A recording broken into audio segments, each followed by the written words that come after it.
Isang mapagpalang umaga sa ating lahat, mga kapatid ko kay Kristo, mula sa The Solid Rock Morning Devotion. Isang kagalakan na muli tayo ay makapagbulay-bulay sa salita ng Panginoon sa umagang ito. Ilang minutong pagbubulay-bulay ng mga salita ng Panginoon upang papurihan at sambahin ang ating Diyos na tagapagligtas. Ating may pagpatuloy ang ating pinag-aralan sa kahapon ng umaga tungkol sa anong regalo na maibibigay natin sa ating tagapagligtas.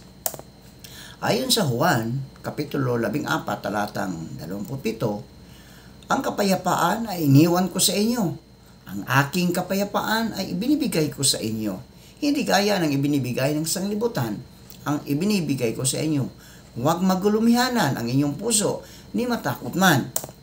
Tayo po ay manalangin.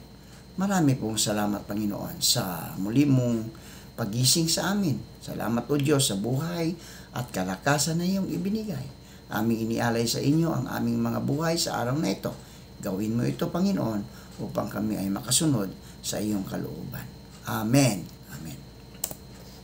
Ang regalo ng kung ano ang kahulugan ng pagsilang at buhay ng tagapagligtas sa atin ay natatagpuan sa katuparan ng pagbabayad sala at pagkabuhay na mauli ni Hesukristo. Nanginig ang tagapagligtas dahil sa sakit. Lumabas ang dugo mula sa bawat pinakamaliit na butas ng kanyang balat. Nagdusa siya kapwa sa katawan at sa espiritu. Ang kanyang sakripisyo para sa lahat ng mga anak ng Diyos at ang kanyang tagumpay laban sa kasalanan at kamatayan ang bumubuo sa isang dakilang regalo.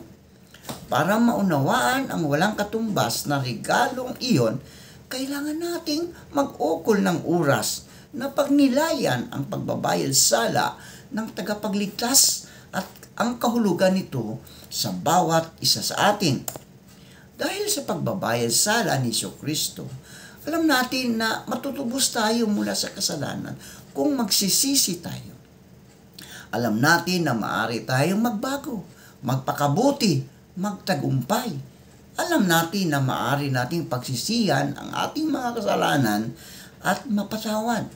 At kapag nanampalataya tayo tungo sa pagsisisi, alam natin na ang mga hinihingi ng katarungan ay nabibigyang kasiyahan. Ang pagsisisi ay isang pambihirang regalo. Ito ay isang proseso na hindi dapat katakutan. Ito ay isang regalong dapat nating tanggapin ng may kagalakan at gamitin masigasig na gawin sa bawat araw habang sinisikap nating maging lalong katulad ng ating tagapagligtas. Dahil sa Batang Kristo, natanggap natin ang banal na regalong pambayad sala ni Hesukristo. Dahil sa regalong ito, magkasusumpong tayo ng biyaya at patnubay. Magkaroon ng kahulugan sa atin ang pagdurusa. Makakasumpong tayo ng kapayapaan, hindi gaya ng ibinibigay ng sanlibutan, kundi gaya ng ipinagkaloob sa atin ng Panginoong Hesukristo.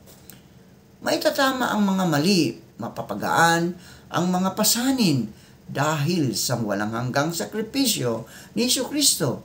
Makasusumpong tayo ng nagpapalayang pag-asa. Tayo po ay manalangin.